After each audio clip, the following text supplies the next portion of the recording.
शांति।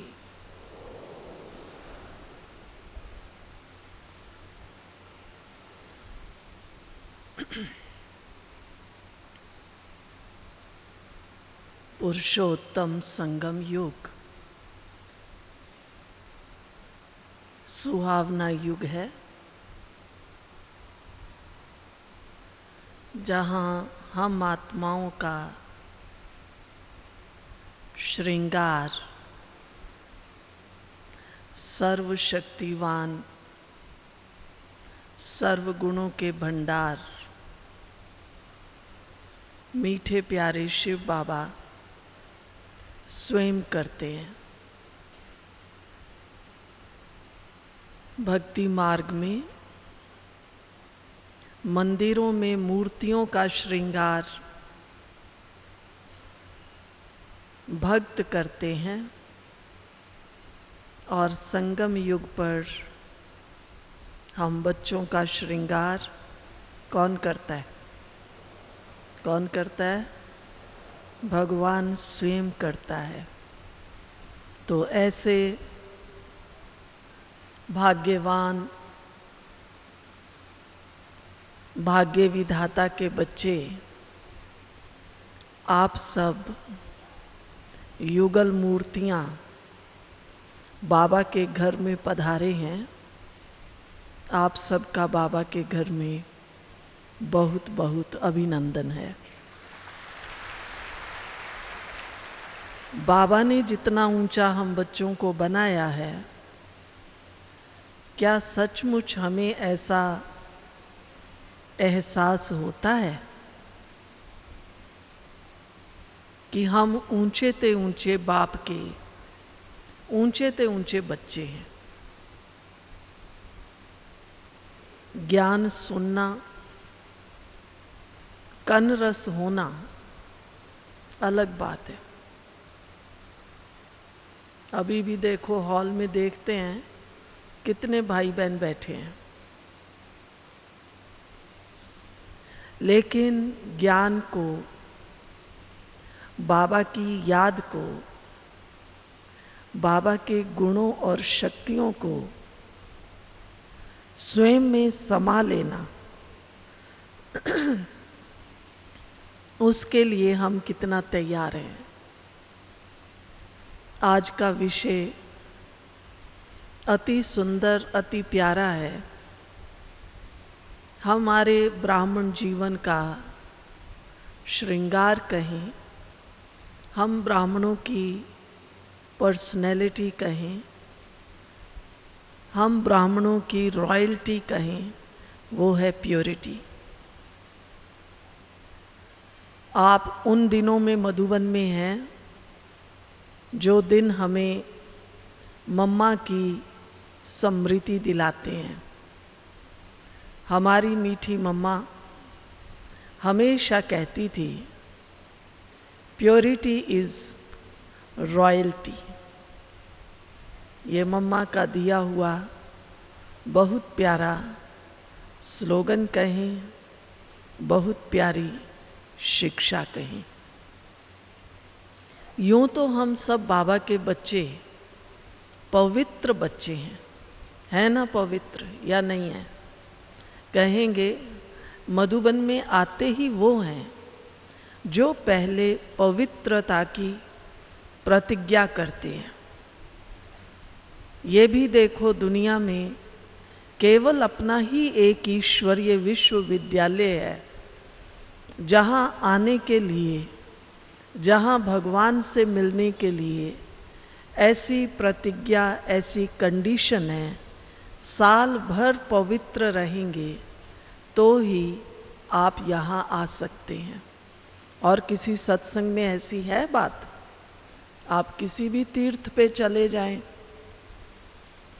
किसी भी सत्संग में चले जाएं, कोई भी हमें ये शिक्षा नहीं देता है। तो हम बाबा के पवित्र बच्चे हैं, ये स्वमान हमारे अंदर जागृत होना चाहिए। केवल हम पवित्रता का अर्थ ब्रह्मचर्य से ही नहीं लेते हैं। यूं तो दुनिया में कई भक्त भी हैं जो भक्ति करते करते करते ऐसी मनोस्थिति में आ जाते हैं और समझते हैं कि ब्रह्मचर्य का पालन करना जरूरी है। लेकिन जब हमें मम्मा बाबा प्योरिटी इज रॉयल्टी कहते हैं, प्योरिटी की पर्सनैलिटी कहते हैं, तो जरूर इसमें कुछ और भी राज है। क्या राज है वो? और कौन सी प्योरिटी चाहिए? हम सब बाबा के ब्रह्मचारी बच्चे हैं, फिर कौन सी प्योरिटी चाहिए? तो बाबा कहते बच्चे संकल्प में भी, स्वप्न में भी कभी कोई हमारे अंदर ऐसा संकल्प ना आए। उसके लिए हमें कौन कौन सी बातों पर अटेंशन देना चाहिए? तो बाबा ने हम बच्चों को बहुत युक्तियां सिखाई हैं, बहुत सी बातों का ध्यान रखना सिखाया है। क्योंकि जब बात पर्सनैलिटी की आती है तो हम दुनियावी रीति में भी देखते हैं, कोई व्यक्ति में कोई गुण विशेष होता है, कहते हैं इसकी पर्सनैलिटी देखो कितनी अच्छी है। कभी कभी कई लोग देखने में इतने अच्छे नहीं होते हैं, लेकिन उनका पहनना, उनका बोलना, उनका व्यवहार में आना इतना अच्छा होता है कि देखकर हम प्रभावित होते हैं। कहते हैं इसकी पर्सनैलिटी बहुत अच्छी है।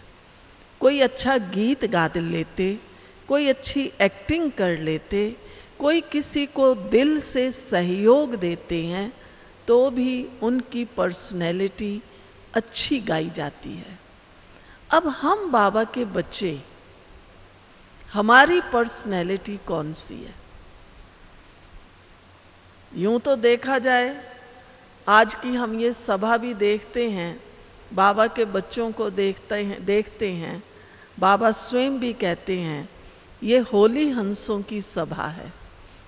कोई कोई को छोड़ के अधिकतर बाबा के बच्चे देखो सफेद यूनिफॉर्म में हैं, चाहे माताएं हैं चाहे भाई हैं, है ना सबकी पर्सनैलिटी।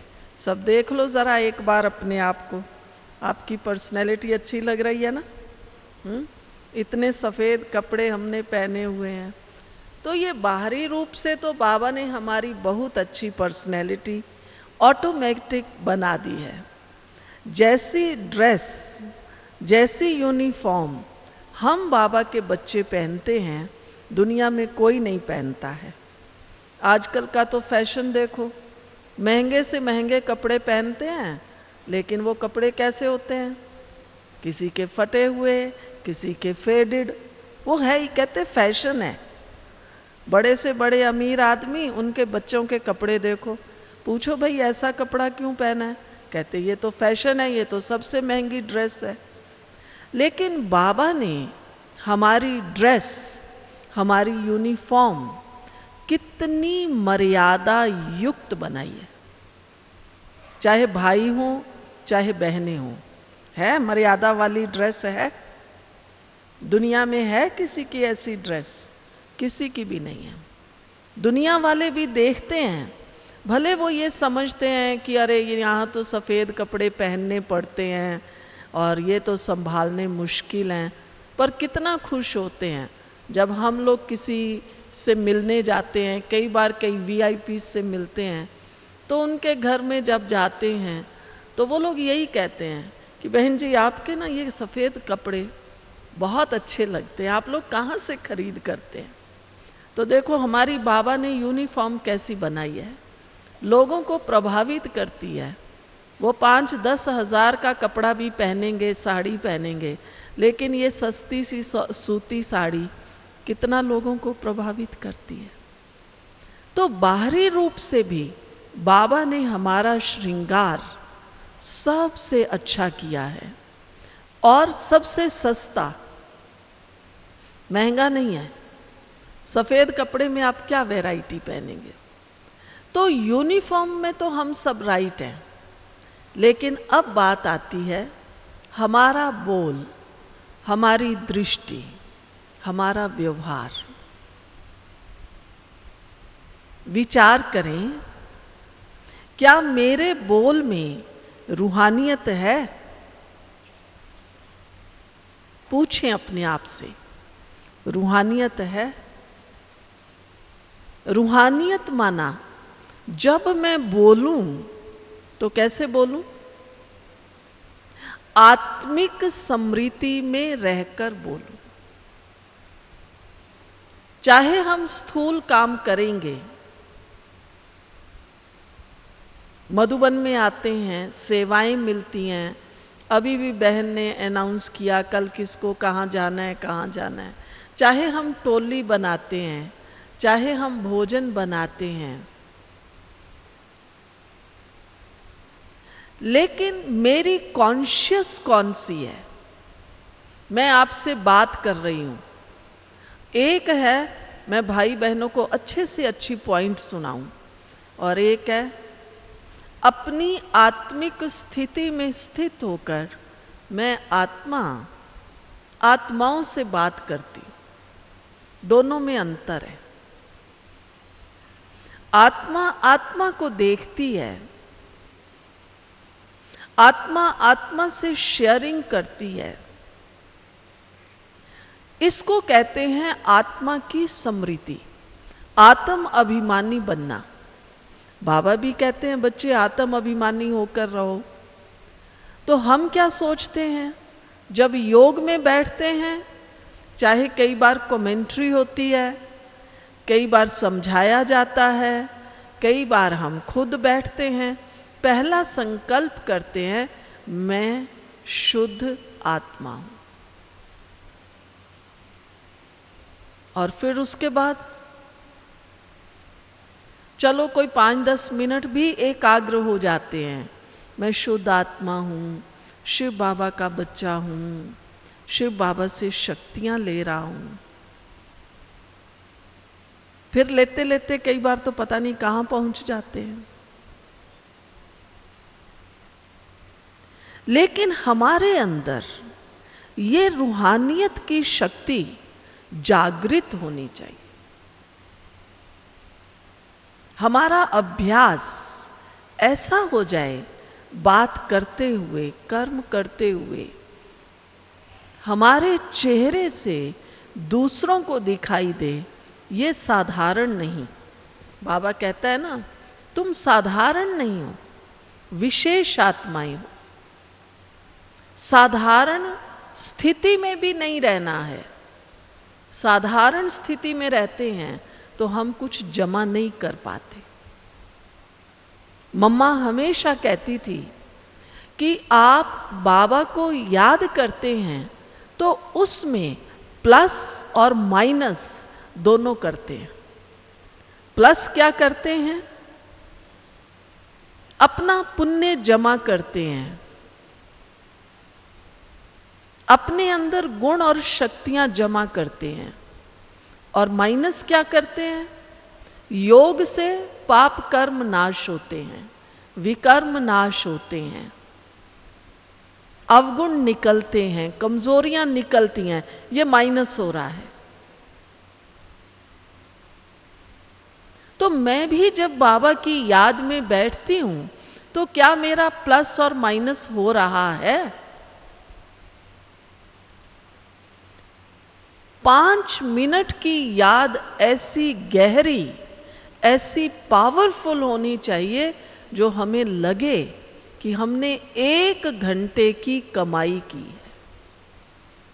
ऐसा नहीं कि 1 घंटा योग में बैठें और फिर बाद में उठें तो देखें अरे 1 घंटा हो गया, मेरा तो मुश्किल से 5 मिनट 10 मिनट या आधा घंटा योग लगा। अधिकतर ऐसा होता है।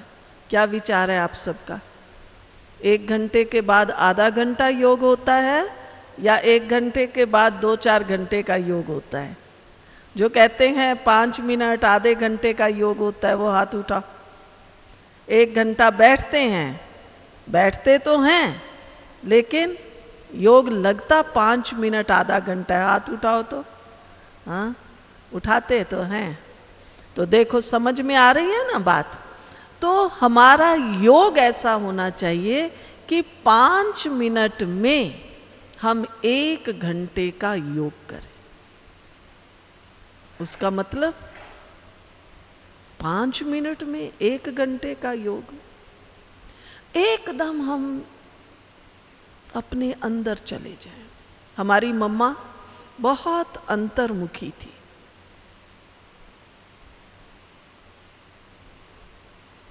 अंतर्मुखता के कारण मम्मा की पर्सनैलिटी प्रभावशाली थी। जो एक बार मम्मा से मिलते थे उनको महसूस होता था सचमुच हम दिव्य शक्ति से, जगदम्बा सरस्वती से मिले हैं। उनको प्रेरणा मिलती थी कि हां, हमारा जीवन पवित्र होना चाहिए। अंतर्मुखी जब हम कहते हैं तो अधिकतर भाई बहन डर जाते हैं, कहते अंतर्मुखी हम तो नहीं रह सकते, घर गृहस्थी में रहते हैं ना, बात भी करनी पड़ती है। अंतर्मुखी का अर्थ क्या है? अंतर्मुखी माना मौन नहीं है। अंतर्मुखी माना चुप रहना नहीं है, लेकिन अंतर्मुखी का अर्थ है हर प्रकार के अच्छे, बुरे, पॉजिटिव, नेगेटिव, हर प्रकार के प्रभाव, फीलिंग से परे रहना। मान लो मुझे कोई मनपसंद चीज मिल जाती है, मुझे कोई एक घड़ी विशेष पसंद है और आज किसी ने मुझे गिफ्ट दे दी कि बहन जी हम आपके लिए ये घड़ी लाए हैं। मैं कहूंगी अरे ये तो मैं बहुत समय से सोच रही थी, यही क्वालिटी की घड़ी मुझे चाहिए। तो क्या होगा? बहुत खुश। योग में भी बैठेंगे, वाह बाबा तेरी कमाल है, तू मेरे ना मन की हर बात सुन लेता है। आप देखिए हमारे योग का लेवल, भौतिकता की छोटी सी एक प्राप्ति और कह रहे हैं बाबा तू हमारे मन की सुन लेता है। लेकिन पहली बात, हमारे अंदर अब कोई इच्छा ही नहीं है। दूसरी बात, सूक्ष्म में संकल्प था भी, मिल भी गई तो भी शांत, गंभीर।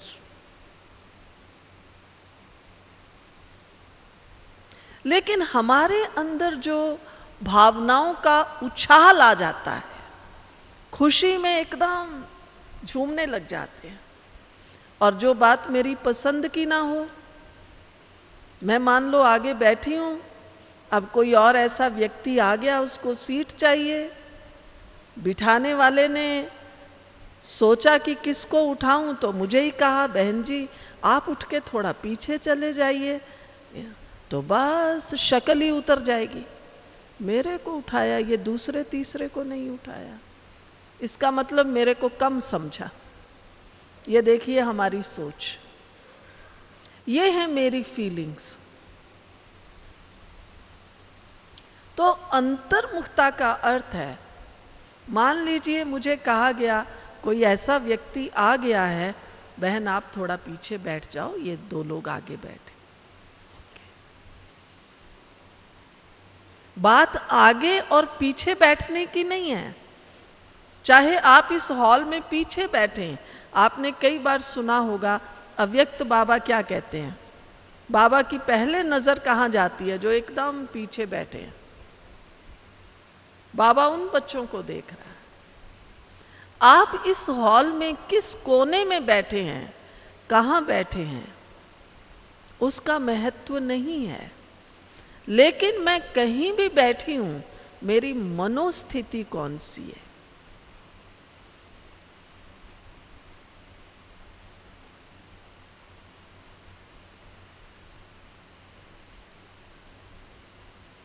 जो गीता में भी कहा गया है, सुख दुख, सर्दी गर्मी, मान अपमान, सब में समान।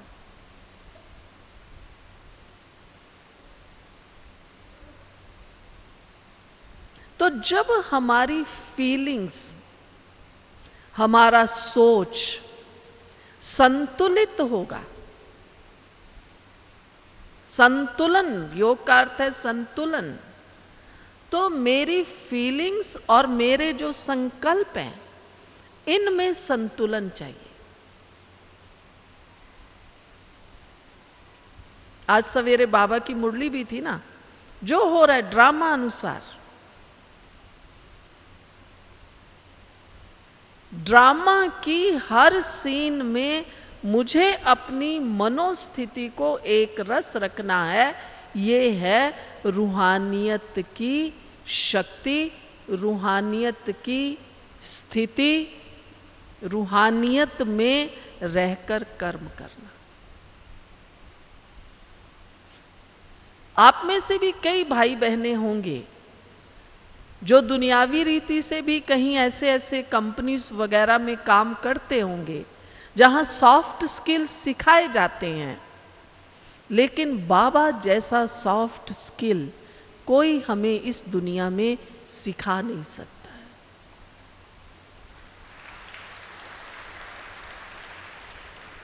ये सॉफ्ट स्किल है आत्मिक शक्ति में रहकर, आत्मिक समृद्धि में रहकर बातचीत करना। आप दुनिया की किसी भी बड़े से बड़ी ट्रेनिंग में चले जाइए,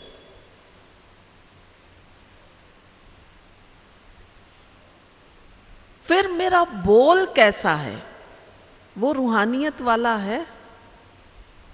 आप दुनिया वालों के बोल देखो, किसी भी क्षेत्र में हो, चाहे वो पॉलिटिक्स में हैं, चाहे वो साइंटिस्ट हैं, चाहे वो इकोनॉमी में हैं, किसी भी क्षेत्र में होंगे, सोशल में होंगे, उनके शब्द देखो नेगेटिव, एक दूसरे को गिराने वाले। और रूहानियत की शक्ति वाले के बोल कैसे होंगे? कैसे होंगे? एक दूसरे को ऊपर उठाने वाले, एक दूसरे को आगे बढ़ाने वाले, एक दूसरे को मिलाने वाले, एक दूसरे को सहयोग देने वाले। चाहे आप परिवार में रहते हैं, आपके घर में बहू बेटे हैं, आपके घर में काम करने वाला सर्वेंट है, सब जानते हैं आप बाबा के बच्चे हैं। अगर हमारा बोल ठीक नहीं है तो कई बार वो लोग कह देते हैं ना कि मां, बहन जी, बीबी जी, आप लोग तो ज्ञान योग का अभ्यास करते हैं, आप भी ऐसा बोलते हैं।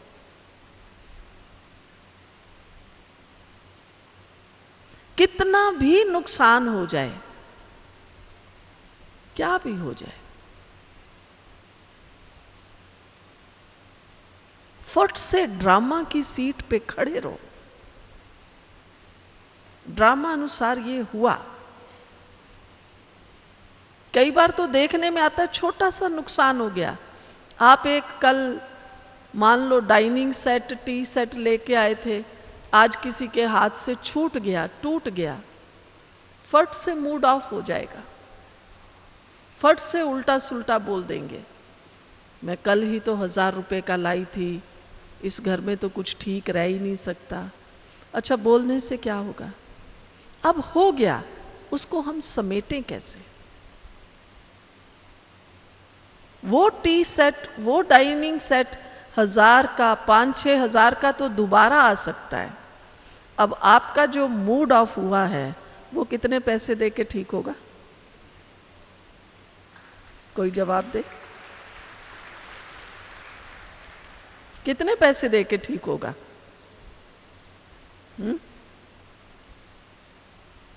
मैं दे दूंगी, आप बता दीजिए बहन जी, इतने पैसे दे देंगे ना तो मेरा मूड ठीक हो जाएगा। और जो संबंध आप बिगाड़ रहे हैं वो कितने में ठीक होगा? ऐसा नहीं है कि जिससे नुकसान होता है उसको फील नहीं होता, उसको भी होता है। करे क्या? मजबूर है।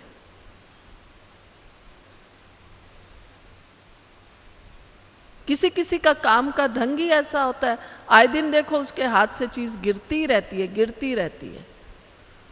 अब वो गिराता रहे और मैं डिस्टर्ब होती रहूं, क्या ये मेरी रूहानियत की शक्ति है? क्या ये मेरी पवित्रता की शक्ति है?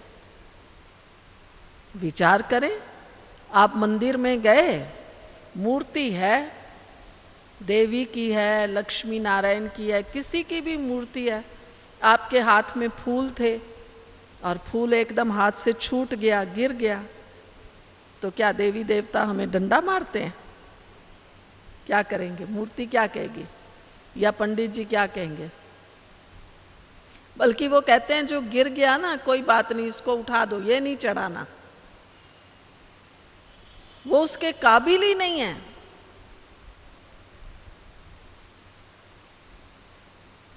और हम तो छोटी छोटी बात के लिए संबंधों को खराब करते हैं, अपनी वाणी को।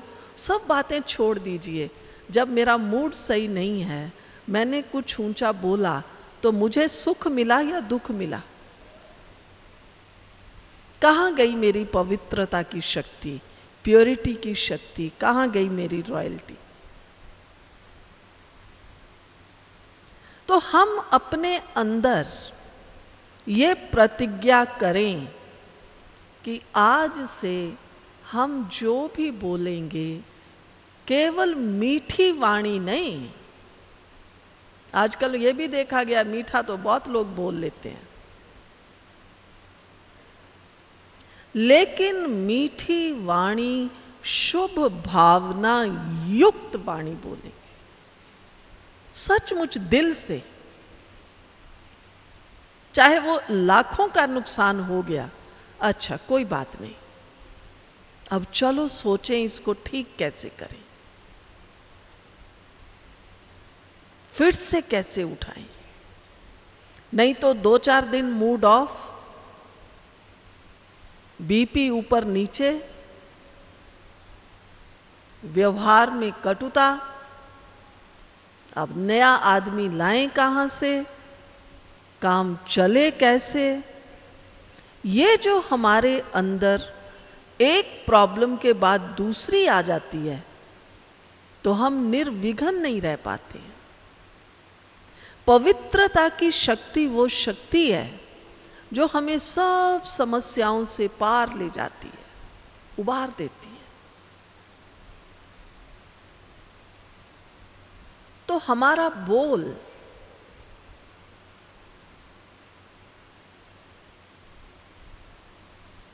शुभ भावना से भरपूर हो, बोल में शुभ भावना की दृढ़ता हो। आजकल तो दुनिया में कौन सी दृढ़ता होती है? एक दूसरे को ऑर्डर करने की।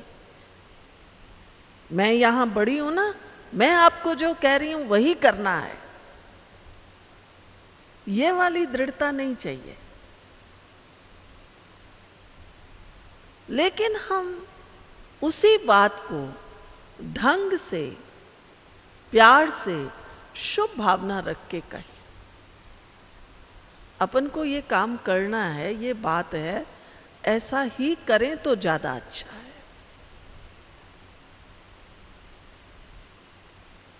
बाबा हमेशा कहते हैं, बच्चे सतयुग में चलने के लिए दैवी गुणों की धारणा चाहिए। तो प्योरिटी का मतलब ही है, रॉयल्टी का मतलब ही है, हमारे अंदर दिव्य गुणों की शक्ति हो।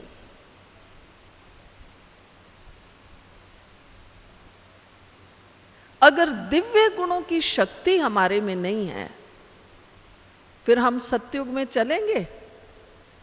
मालूम है ना, सतयुग के शुरू में कितनी आत्माएं आएंगी? कितने आएंगे? 9 लाख। कितने थोड़े हैं। आज की दुनिया में देखो कितनी पॉपुलेशन है, तो फिर हमारा नंबर आएगा या नहीं आएगा? बाबा के बच्चे तो बहुत हैं, और उन बहुतों में मैं कहां हूं?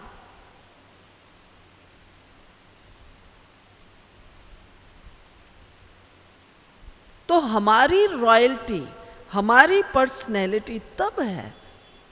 बाबा रोज कहते हैं, बच्चे मैं तुम्हारा गुणों से श्रृंगार करता हूं। हम प्रतिदिन देखें मेरा आज कौन सा गुण कम रहा, कौन सा श्रृंगार ठीक नहीं रहा। हमारा कर्म भी ऐसा हो, हर कर्म जिससे पुण्य जमा हो। हर कर्म में पुण्य जमा होता है? क्या विचार है? पुण्य करने वाले कर्म कौन से हैं? आप कहेंगे हम तो घर गृहस्थी में रहते हैं, दुनियादारी के ही काम करते रहते हैं, तो पुण्य कैसे होगा? तो फिर हम पुण्य आत्मा बनेंगे कैसे? आप छोटे से छोटा भी काम कीजिए, बाबा की याद में कीजिए। किसी को पानी का गिलास भी पिलाते हैं। एक है पानी का गिलास लाया और रखा और चल दिए,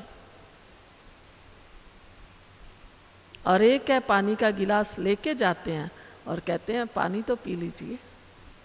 कौन सा तरीका ठीक था?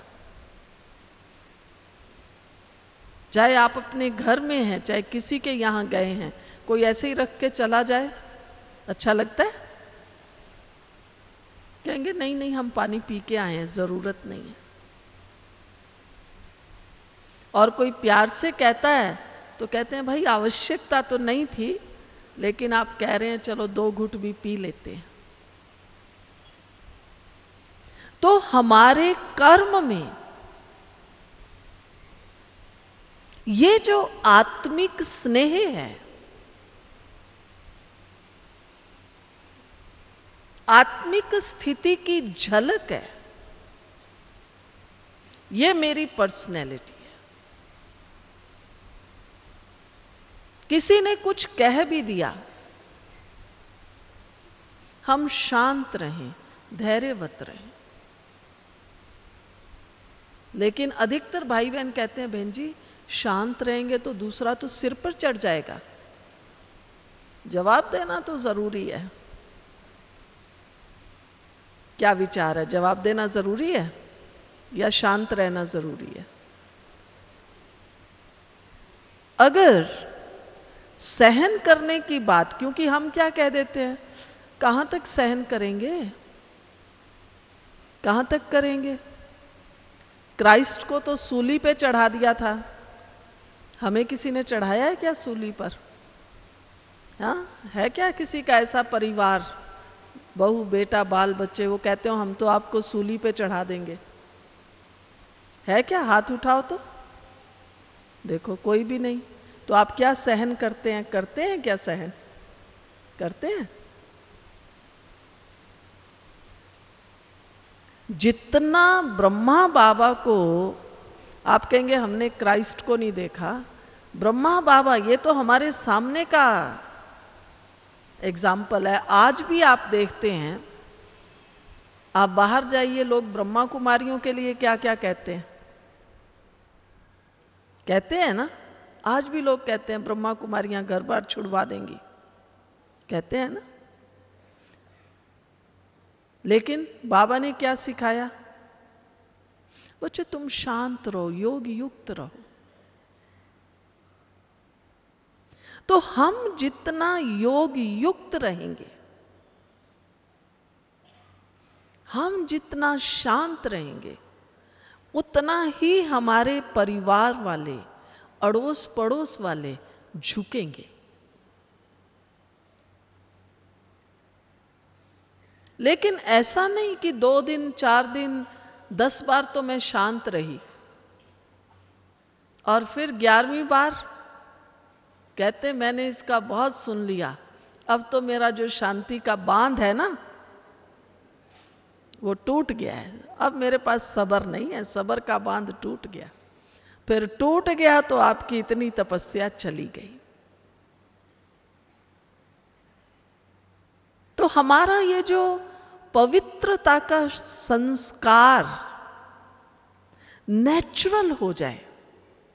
बाबा क्या कहते हैं? बच्चे तुम्हारे चेहरे से, तुम्हारी चलन से तुम्हारे अंदर ये पवित्रता की झलक फलक हो। हमारी पवित्रता आर्टिफिशियल है क्या? आर्टिफिशियल है? हम तो बाबा के सच्चे पक्के बच्चे हैं। तो जब हम बाबा के बन जाते हैं, कितना आसानी से हम उन सब बातों को स्वीकार कर लेते हैं जिसको दुनिया मुश्किल समझती है। शुद्ध खान पीन हमारे लिए नेचुरल है, पवित्र रहना नेचुरल है, सफेद कपड़े पहनना नेचुरल है, अमृत वेला उठना नेचुरल है। ऐसे ही हमारे बोल में, हमारी दृष्टि में, हमारे कर्म में आत्मिक स्थिति का होना, प्रभु प्रेम का होना, रूहानियत का होना नेचुरल हो।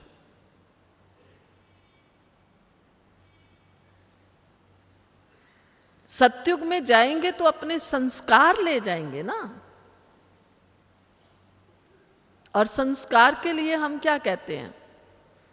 जो कर्म हम बार बार बार बार करते हैं वो हमारे संस्कार बन जाते हैं। योग में बैठते हैं, हम गुणों और शक्तियों का आवाहन करते हैं।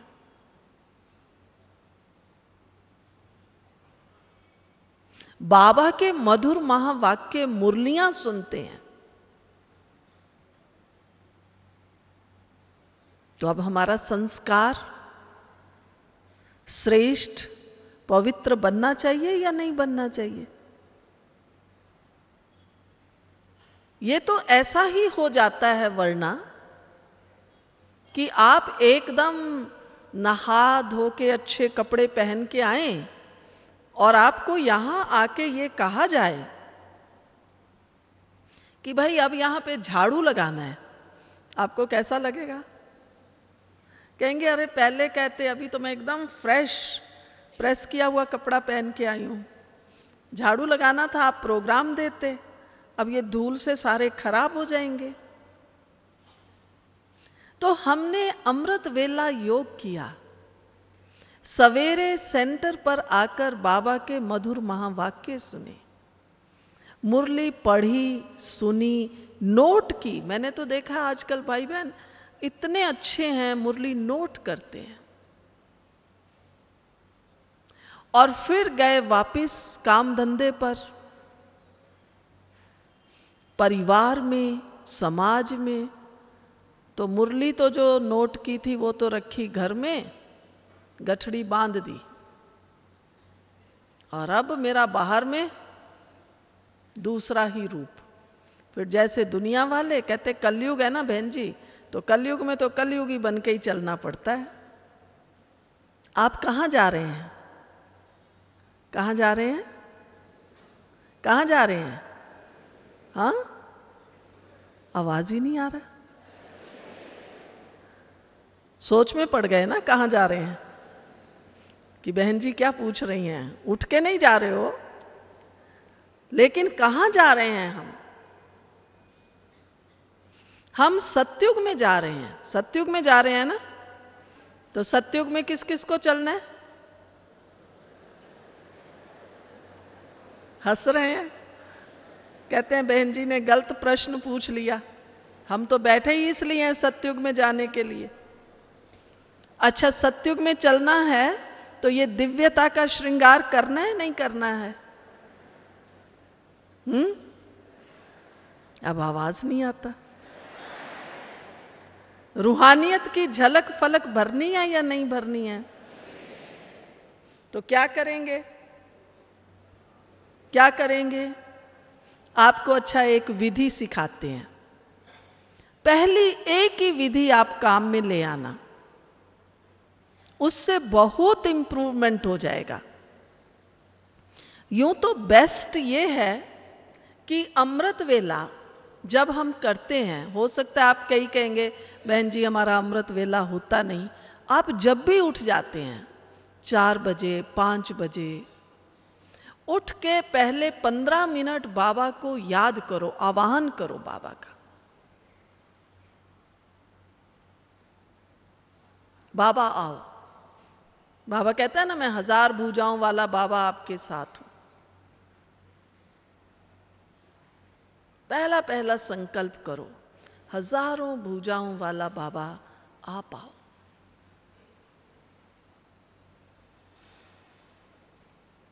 उसके बाद 15 मिनट ये आवाहन करके बाबा को बहुत प्यार से एक पत्र लिखो, लेटर लिखो।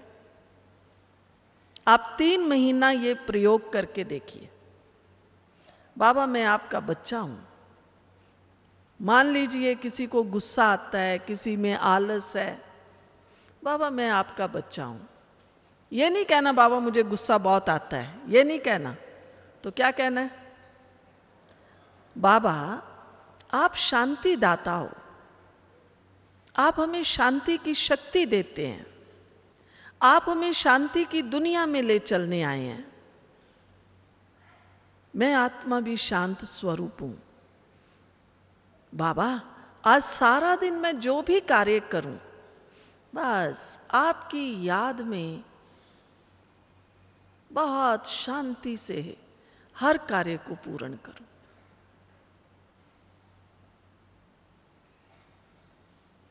प्यार से एक बाबा को चिट्ठी लिखिए, एक डायरी बना लीजिए। आप कहेंगे उस चिट्ठी को, आप यहां हैं ना अभी मधुबन में 3-4 दिन, आज से ही प्रयोग शुरू कर दीजिए। अपनी एक डायरी बना लो, उसमें रोज डेट डाल के लेटर लिखो। अगर आप किसी कारण से अमृत वेला नहीं लिख पाते हैं, आप दिन में शाम को किसी भी समय बैठ के, जब आप समझते हैं मैं फ्री हूं, बाबा को एक पत्र लिखो।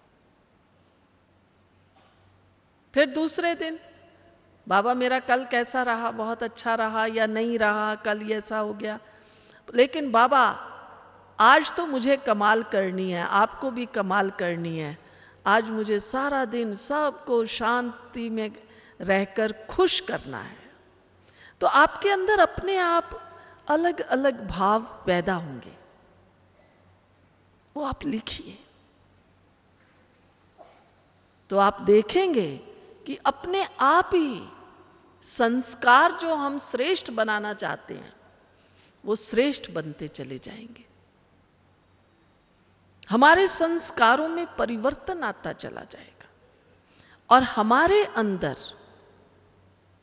ये रूहानियत की झलक फलक, ये प्योरिटी की शक्ति अपने आप बढ़ती चली जाएगी। और आप बाबा को पत्र लिखेंगे, आपका योग इतना स्ट्रांग हो जाएगा। योगी तो हम हैं, योग हम लगाते हैं, लेकिन हमारे जो योग की क्वालिटी है, जैसे आप कोई चीज खरीदते हैं, कोई कपड़ा लेते हैं, कोई सब्जी लेते हैं, कोई और चीज लेते हैं, आप कहते हैं ये है तो अच्छी, लेकिन इसकी क्वालिटी थोड़ी ऐसे ही लग रही है। ऐसे ही हम योग तो लगा रहे हैं, लेकिन हमारे योग की जो क्वालिटी है, जो शुरू में हमने कहा 5 मिनट में 1 घंटे के योग की कमाई होनी चाहिए। तो ये रूहानियत की पर्सनैलिटी, प्योरिटी की पर्सनैलिटी बनाने में कोई दिन नहीं लगते हैं। हम आज 1 सेकंड में यहां ही बना सकते हैं और बनाएंगे। आज ही हम अपनी प्योरिटी की पर्सनैलिटी, रॉयल्टी स्वयं में धारण करेंगे और आज से ही हमारे से वो झलक फलक तो चलेंगे बाबा की याद में। तो अब हम चलेंगे आज स्वयं स्वयं से खुले खुले बैठो। जो थोड़े बच्चे बेशक नीचे बैठ जाए ना, और बाकी बड़े खुले खुले बैठो, ताकि आप अच्छी तरह से योग कर सकें। बाबा हमेशा कहता था योग में ऐसे बैठो जो एक दूसरे से स्पर्श ना हो।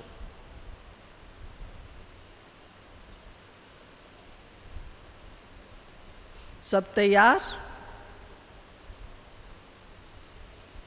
तो एक तो आज हम जब बैठेंगे एकदम सीधा बैठे, चाहे नीचे बैठे हैं, चाहे कुर्सी पर हैं, चाहे सोफे पर हैं, अपनी कमर को क्या करेंगे? रिलैक्स रखते हुए सीधा रखें।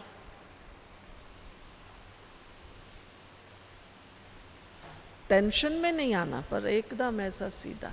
देखा आपने कभी बाबा को? बाबा देखो 93 की एज में भी ऐसा नहीं कि बाबा के फोटो के लिए बाबा को ऐसा सीधा दिखाते हैं। हम लोगों ने तो देखा है साकार में भी बाबा। आज हम लोग तो अपनी इस उम्र में ही बैठने के लिए कुर्सी ढूंढते हैं, कहीं अच्छी सी कुर्सी सोफा मिल जाए। हमने बाबा को देखा, बाबा अपनी 90 की उम्र में भी, बाबा जब हम बच्चों से मिलते थे छोटे हॉल में आके ऐसे नीचे बैठ जाते थे, टांग पे टांग चढ़ा के, आओ बच्चे। इतना बाबा की प्रकृति भी, बाबा ने प्रकृति पर विजय प्राप्त की हुई थी। तो हम कुर्सी सोफे पर बैठते हैं तो अपने आप को अलर्ट करके बैठे। ऐसा नहीं कि बैठे बैठे यूं हो गए, नहीं। फिर तो हमारा 5 घंटे का योग भी 1 घंटे का फल नहीं देगा। हमें तो 5 मिनट में 1 घंटे का लेना है। तो इसलिए एकदम अलर्ट और दृष्टि नेचुरल हमारी खुली हो, सीधी सामने हो, इधर उधर नहीं। आंख भी बंद नहीं होनी चाहिए। मम्मा बाबा की आप आंखें देखो, दूर से भी दिखाई देती हैं। खुले नेत्र हो, स्वाभाविक।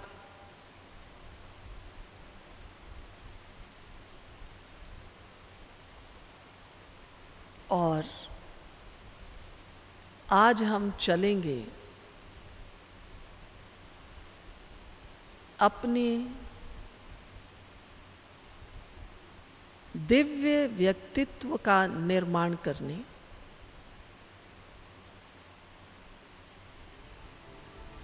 रूहानी पर्सनैलिटी बनाने।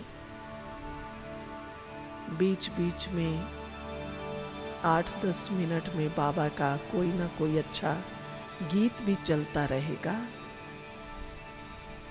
और अपने मन बुद्धि को बाबा के आगे समर्पित कर दो।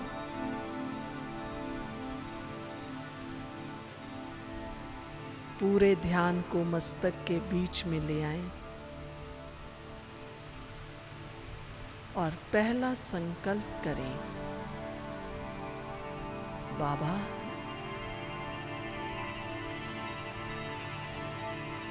मैं आपका आज्ञाकारी सपूत, ईमानदार,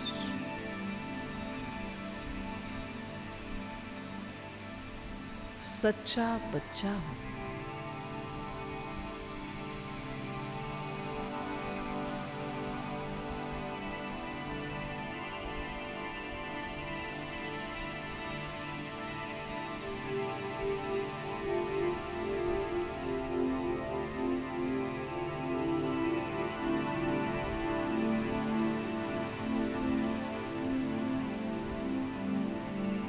आप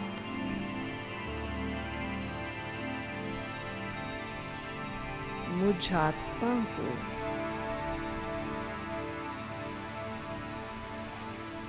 पुण्य आत्मा देवात्मा बना रहे।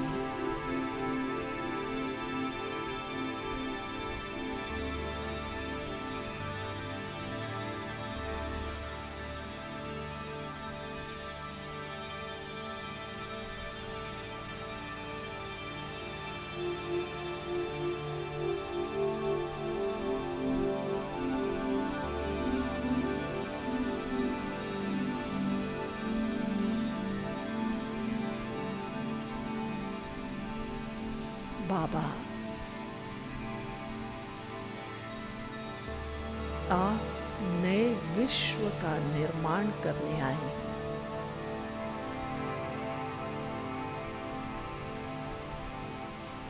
मैं आत्मा उस नए विश्व का एक सैंपल हूं, मॉडल हूं।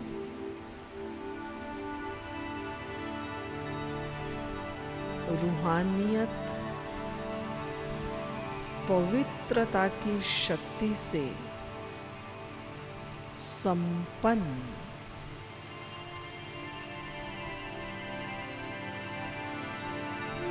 अंतर्मुखी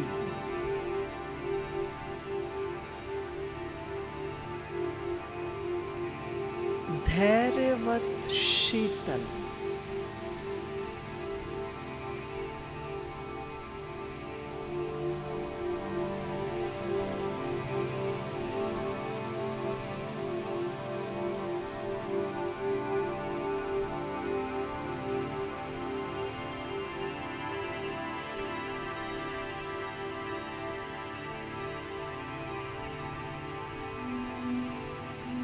सर्व गुणों के भंडार,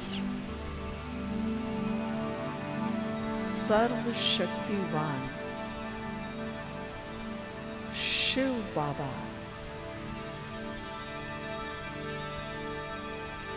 स्वयं मुझे मिले हैं। और क्या चाहिए? अपना मन और बुद्धि रूपी आंख से उस सर्वशक्तिवान पवित्रता के सागर शिव बाबा को देखते रहे। महसूस करें पवित्रता का प्रकाश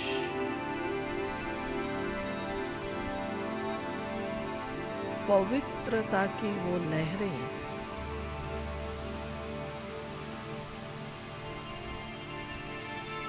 मुझ आत्मा में आ रही हैं।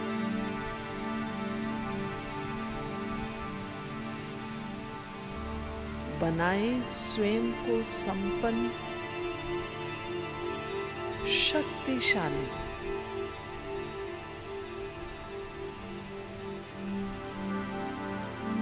मैं बाबा का इंस्ट्रूमेंट, बाबा का बच्चा,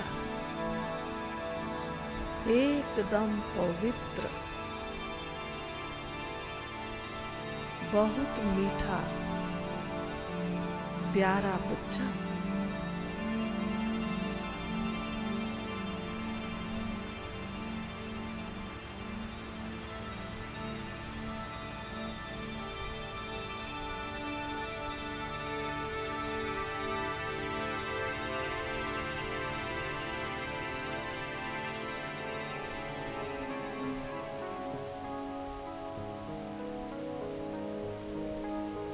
पवित्रता के सागर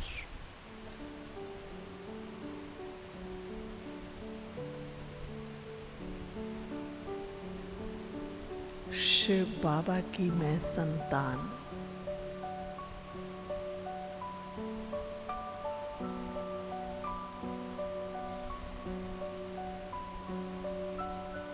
एकदम शुद्ध आत्मा,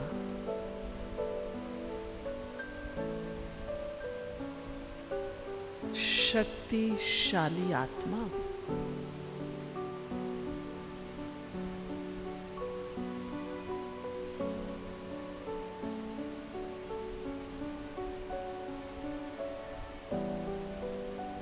पवित्रता के सागर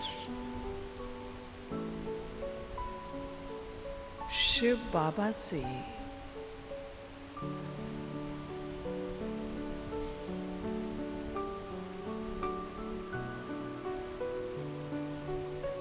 पवित्रता की लहरें, शक्तियां पाकर मैं आत्मा धन्य धन्य हो गई हूं।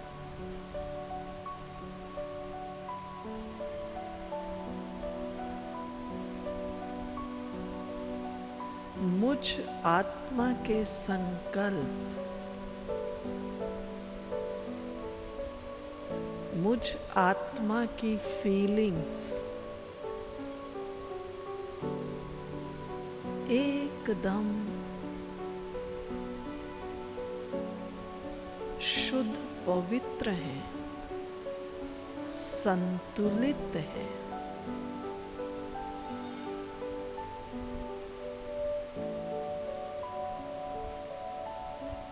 मैं आत्मा हूं।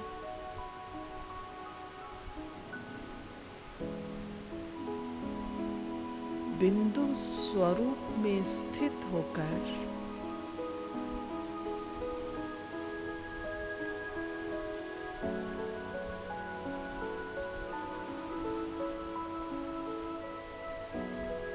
महसूस करें मैं शिव बाबा के एकदम करीब,